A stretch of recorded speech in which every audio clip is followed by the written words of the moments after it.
मेरा दिल कर रहा था कि कोई मेरी भी प्यास बचाने, लेकिन ऐसा कोई मेरी जिंदगी में था नहीं। फिर मैं नह से काम चलाया और फिर मैं हो गया। रात के 3 बजे मेरी आंख खोली तो मैंने सोचा कि जाके छत पे देखता हूँ, कहीं मेरी बहन और मेरा मैं लगे हुए तो नहीं। फिर वही हुआ जो मैं सोच रहा था। मैं दब्बे पांव छत पे पहुंचा। छत पे हमारी यहाँ एक टूटी हुई चारपाई पड़ी हुई थी। मैंने छप के जांग के देखा ये पे पड़ी हुई थी और इसके साथ बीज खे रहा था। ये रात का वक्त था। मैंने सोचा मैं वीडियो बनाता हूँ ताकि बाद में मेरे ये का मन की काम आ सकेगी। मैंने अपना बीएल का लेमर ऑन किया तो वीडियो धंधली आ रही थी क्योंकि हमारी छत पे इतनी रोशनी नहीं थी। फिर मैंने ओ को काफी देर देखता रहा। इधर से मेरा हुआ था और वो भी दीवार में टुकड़े मार रहा था। फिर वो लोग जैसे ही फारिग होने लगे तो मैं भी ऊपर से एकदम पहुंच गया। मेरी बहन ने मुझे देखा तो वो एक लगी हिष्ट भी वहां से भागने लगा।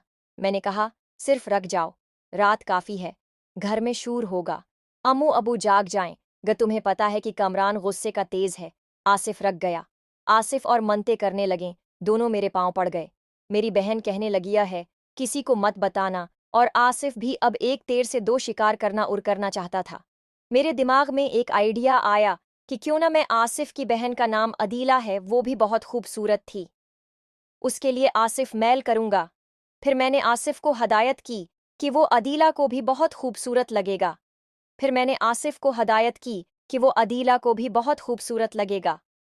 फिर मैंने आसिफ को हदायत की कि वो अदीला को भी बहुत खूबसूरत लगेगा। फिर मैंने आसिफ को हदायत की कि वो अदीला को भी बहुत खूबसूरत लगेगा। फिर मैंने आसिफ को हदायत की कि वो अदीला को भी बहुत खूबसूरत लगेगा। फिर मैंने आसिफ को हदायत की कि वो अदीला को भी बहुत खूबसूरत लगेगा। फिर मैंने आसिफ को हदायत की कि वो अदीला को भी बहुत खूबसूरत लगेगा। फिर मैंने आसिफ को हदायत की कि वो अदीला को भी बहुत खूबसूरत लगेगा। फिर मैंने आसिफ को हदायत की कि वो अदीला को भी बहुत खूबसूरत लगेगा। फिर मैंने आसिफ को हदायत की कि वो अदीला को भी बहुत खूबसूरत लगेगा। फिर मैंने आसिफ को हदायत की कि वो अदीला को भी बहुत खूबसूरत लगेगा। फिर मैंने आसिफ को हदायत की कि वो अदीला को भी बहुत खूबसूरत लगेगा। फिर मैंने आसिफ को हदायत की कि वो अदीला को भी बहुत खूबसूरत लगेगा। फिर मैंने आसिफ को हदायत की कि वो अदीला को भी बहुत खूबसूरत लगेगा।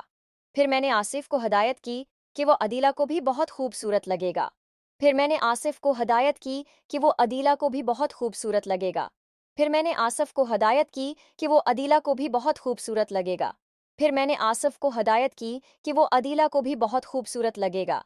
फिर मैंने आसिफ को हदायत की कि वो अदीला को भी बहुत खूबसूरत लगेगा। फिर मैंने आसिफ को हदायत की कि वो अदीला को भी बहुत खूबसूरत लगेगा। फिर मैंने आसिफ को हदायत की कि वो अदीला को भी बहुत खूबसूरत लगेगा। फिर मैंने आसिफ को हदायत की कि वो अदीला को भी बहुत खूबसूरत लगेगा। फिर मैंने आसिफ को हदायत की कि वो अदीला को भी बहुत खूबसूरत लगेगा कहा।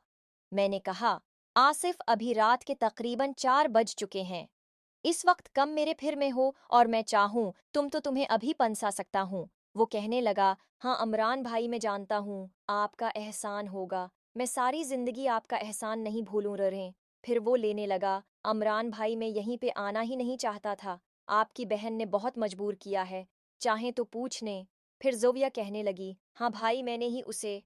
फिर मैंने उससे कहा कि तुम चुप्पम हो जाओ, मैं तुमसे बात नहीं कर रहा, मैं अभी में से बात है, चाहे तो पूछने। फिर जविया कहने लगी हाँ भाई मैंने ही उसे।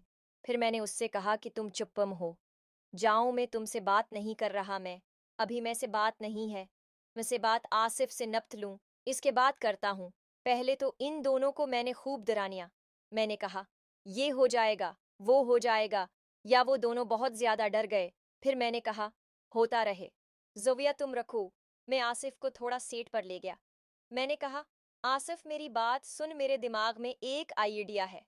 अगर अगर रहीम तुम मान जाए तो तुम्हारा काम भी रहेगा और मेरा भी। वो कहने लगा क्या मतलब उमरान भाई, आप क्या कहना चाहते हैं, खुल के बोलें।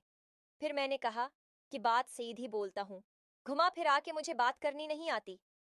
तुम्हारी जो बहन है अदीला में, उसे मेरी सेटिंग उससे करवा, खुद तुम्हारी मदद करूंगा, जविया से मिलते रहना। फिर वो कहने लगा इमरान है, मैं उसे ऐसे कैसे बोल सकता हूँ, आप कुछ से सोचें। मैंने कहा हाँ मुझे पता है, वो सा तुम्हें बो रहा हूँ कि उसको ये रख मैं खुद कर लूंगा। उसने भाई आप ये काम मुझे मैंने कहा बेटा है। फिर तो मैं अभी कामरान और उम्मी अबू को उठा के लाता और उम्मी अबू उठा लाहूं। तुम्हें भी पता जाने कि ये घर के उस टीम घर में कैसे आते हैं। फिर वो मान गया कहने लगा अच्छा अच्छा ठीक है उमरान भाई मुझे एक दिन सोचने का वक्त दें। मैं खुद आपको बताऊंगा। मेरे पास भी उस थे और ये बहुत अच्छा टीम था जिसका मैंने फ़ायदा भी उठाया। उसने हामी भर ली और वो अपनी बहन के गा। फिर मैंने जविया को कहा कि उसको नीचे छोड़ के जल्दी ऊपर आओ मैं तुम्हारा इंतज़ार कर जाग न जाए। फिर जविया चले गई असफ को नीचे छोड़ने और फिर मैं ऊपर उसका इंतज़ार करने लगा। मैं सोच रहा था कि आ उसकी लूँगा। अब मैं तरीक़ा किस तरीके मुझे मुझे 10 मिनट गुजर गुजर गए थे। जविया अभी तक नहीं आई थी। मैं परेशान हुआ कि जविया क्यों नहीं आई। मैंने कहा अच्छा 10 मिनट है मज़ीद इंतज़ार करता हूँ क्योंकि वो घबराई नहीं आई। मैं समझ गया था कि रविया की है वो आने की भी नहीं। मुझे शदीद मोहम्मद आ रहा था जुबा। ये सुने तो मैंने शदीद गुस्सा आ रहा था। जविया ये पहले तो मैं सोचा कि जागो उसको उसके कमर। फिर मैंने ये सोचा कि रात काफ़ी है नहीं अम्मी अबू न उठ जाएं। आज मेरा काम होते होते रहा अफसोस था। फिर मैं अपने कमरे में वापस आया और आके मैं हो गया। मुझे नींद नहीं आई। काफ़ी देर मेरे दिमाग में ये सोचे चलती रही कि काश इस वक्त मैं जविया ना देता तो आज मैं भी आसिफ कचका होता। खैर अब तो हैं। मैं उसी तलाश में था कि जविया की पीछो कब तक वो बैठती हैं। मक्की आज सुबह मेरी आंख कुछ देर से खोली क्योंकि रात को मैं बहुत देर से जा